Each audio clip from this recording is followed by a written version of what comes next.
All right, there's been something I've been wanting to do. I do doodling just for fun, and I've been wanting to start by doing some of it into pen and ink.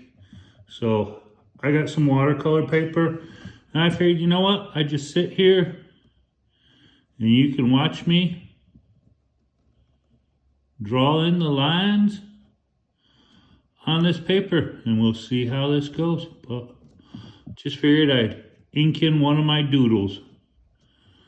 Maybe I'll just turn it into a time lapse.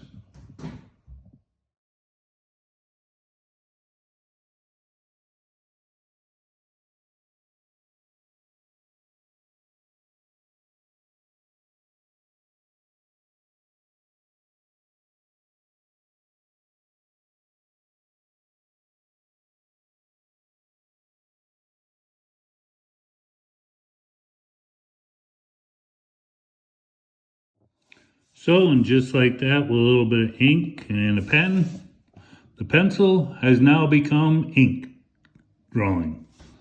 And you know what? Doesn't look half bad. So, hopefully you enjoyed this video, and if you did, please hit that like button and that subscribe button. And maybe I'll try doing a few more drawings like this. See how it pans out. All right, have a good day. We're out of here.